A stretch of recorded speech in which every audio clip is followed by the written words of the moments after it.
Kita mesti ada integriti, ada prinsip. Walaupun kita satu parti, prinsip itu akan mengatasi segala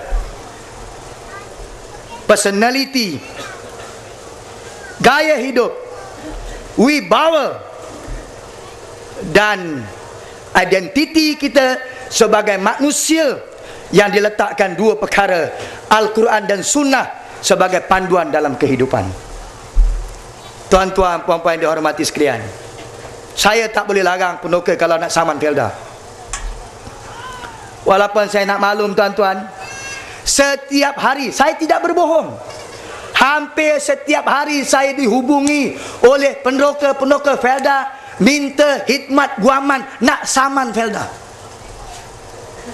Kalau saya lepaskan mereka tuan-tuan, tak tertanggung Felda tuan-tuan, tak tertanggung. Yang mungkin jejaknya 4-5 ribu penokal yang akan saman Felda. Macam mana Felda nak tanggung kalau ribuan penokal saman mereka? Dan di peringkat hak asasi antarabangsa,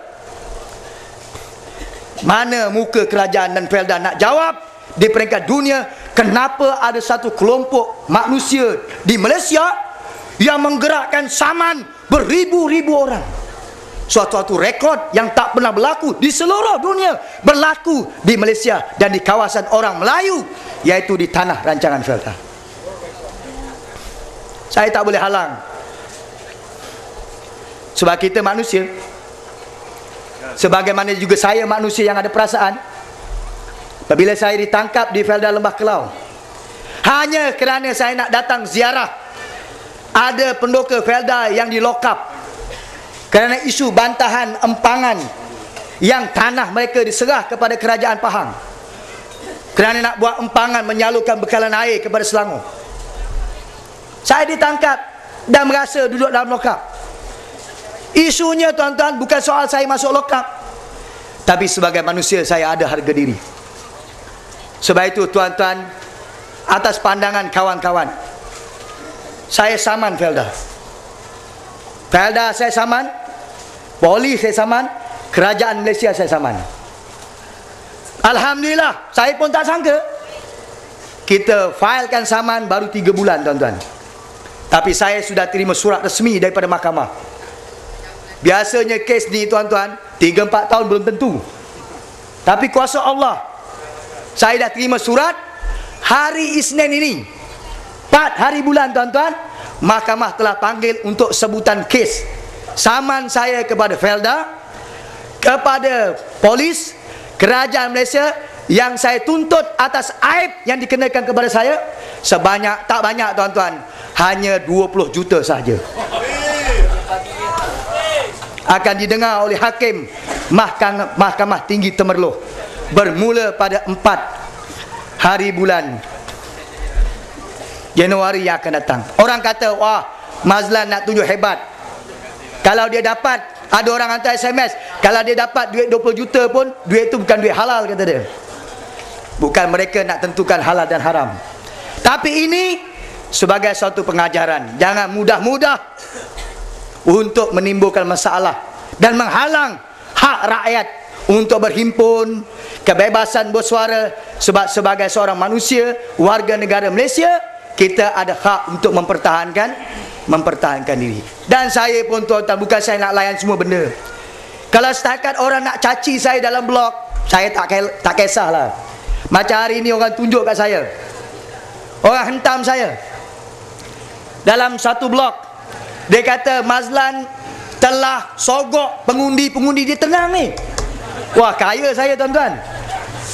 Dia kata saya sogok RM300 seorang pendokar. Wah, banyak duit saya tuan-tuan. 20 juta tak dapat lagi. Tapi dia tuduh saya RM300. Sebelum ini di Pahang, di Keratung, seorang wakil rakyat, dia bagi tahu Mazlan tu boleh pergi seluruh negara sebab dia dibayar oleh PAS Pusat RM2 juta. Wah, banyak. 2 juta seorang wakil rakyat. Dan ada orang tuduh macam-macam. Sampai zaman saya sekolah, sekolah menengah tuan-tuan, dia kata saya macam itulah, saya kaki gaduh. Zaman sekolah pun nak ungkit. Punyalah teruk tuan-tuan. Tapi saya tak mau layan lah blog-blog macam ni. Saya cuma bila baca tuan-tuan, saya ucap Alhamdulillah. Sebab mudah-mudahan pahala dia fitnah dapat pada saya, insyaAllah. Saya tak kisah orang nak fitnah, orang nak kutuk lah selagi dia larat tuan-tuan. Yang penting bagi saya, perjuangan kita mesti teruskan. Untuk apa? Untuk hak masyarakat dan generasi muda yang akan menjadi pewaris di tanah-tanah rancangan Felda. Akhirnya, kesempatan pada malam ni, sebab malam ni kita pun faham besok naik sekolah, jadi saya tak perlu ucap panjang. Saya nak sebut akhirnya pada malam ini, janji 100 hari Pakatan Rakyat yang ada kena-mena dengan Felda. Di mana tuan-tuan? Felda Plantation ada 367,710 hektar. Pakatan Rakyat telah bersetuju menjadikan suatu keputusan yang kita akan buat 100 hari Pakatan Rakyat memerintah. 367,710 hektar tanah Felda Plantation akan dimansuhkan tuan-tuan. Saya nak bagi tahu akan dimansuhkan. Datuk Seri Anwar Ibrahim kemuka dalam sidang parlimen. Adakah kerajaan bercadang untuk memansuhkan Felda Plantation supaya dengan pemansuhan itu tanah berkenan boleh diagih-agihkan kepada generasi kedua? Jawapan Datuk Ahmad Maslan di parlimen, kerajaan tidak bercadang. Dengar baik-baik pengundi-pengundi, jawapan daripada Kerajaan Barisan Nasional, menterinya Datuk Ahmad Maslan, kerajaan tidak bercadang untuk memansuhkan Felda Plantation. Tetapi Pakatan Rakyat, kita berjanji, oleh kerana kita nak jadi kerajaan berjiwa rakyat, pro rakyat, kita bersetuju dalam tempoh 100 hari pertama kita memerintah. Antara yang kita akan lakukan, kita akan mansuhkan Felda Plantation. Kalau mansuh, nak buat apa tuan-tuan? Kalau mansuh, tanah tu nak buat apa? Nak bagi saya ke? Tak tuan-tuan. 367,710 hektar kalau dipecahkan dalam bentuk orang, dia boleh jadi lebih kurang 79,000 orang. Apa maknanya? Felda Plantation kita akan tukar balik kepada kemasukan peneroka-peneroka Felda. Kita akan buat interview seluruh Felda, termasuk Felda Tenang, Felda Cempelak, Felda Cempelak Barat. Kita akan interview tuan-tuan, mereka-mereka yang layak tuan-tuan. Kita akan bagi tanah 10 ekar seorang, rumah sebiji kepada anak peneroka, supaya anak peneroka jadi peneroka dapat 10 ekar tanah tuan-tuan. Ini janji kerajaan Pakatan Rakyat yang BN dah declare mereka tidak bercadang untuk berbuat demikian. Maknanya apa tuan-tuan? Kita lebih mesra rakyat daripada Barisan Nasional. Okey, dia jawab. Ahmad Maslan kata, dia kata cadangan ini gimmick politik, kata dia. Dia kata warga Felda ada 1.6 juta.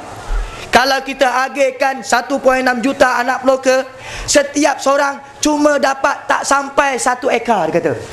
Dia kata macam mana kita nak agih tanah plantation ni kepada anak peneroka, seorang dapat 1 ekar, dia tidak ekonomik. Saya nak bagi tahu, wahai Datuk Ahmad Maslan, dengar baik-baik kalau ada wakilnya. Saya dah bagi tahu ada 79,000 orang. Yang 79,000 ni kalau di Felda Tenang, kita akan semak. Pertama sekali mereka dah berkelamin. Mereka ini pendapatannya macam mana? Kerja tetap atau tidak? Kalau mereka ini pemandu lori, kalau ini mereka ni buruh di ladang, mereka hidup susah, anak ramai, pendapatan mereka tak tetap, tentulah kita akan pilih di kalangan anak peneroka yang seperti ini. Takkanlah anak peneroka kalau nak ambil 1.6 juta, dia memiliki syarikat-syarikat besar, gaji sebulan macam Tan Sri Rozali Ismail, dia anak peneroka Felda Gerangsa. Takkanlah Tan Sri Rozali Ismail gaji bulanan 425,000 tuan-tuan. Sebulan. Tak kalah Tan Sri Rozali Ismail pun kita nak bagi 10 ekar juga. Logik ke tuan-tuan? Logik ke? Tak logik. Yang kita nak bagi anak-anak penuka yang mereka ini yang susah, tak ada jaminan pendapatan tetap. Mereka inilah yang akan kita bagi tanah daripada Felda Plantation. Jumlahnya tuan-tuan 79,000 orang seluruh negara. Boleh sokong tak tuan-tuan? Sokong, kena undi kita dulu.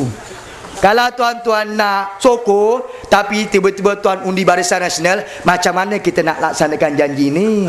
Isyaratnya jelas. Sebelum menang di Putrajaya, kita kena buktikan. Di mana dulu? Felda tenang.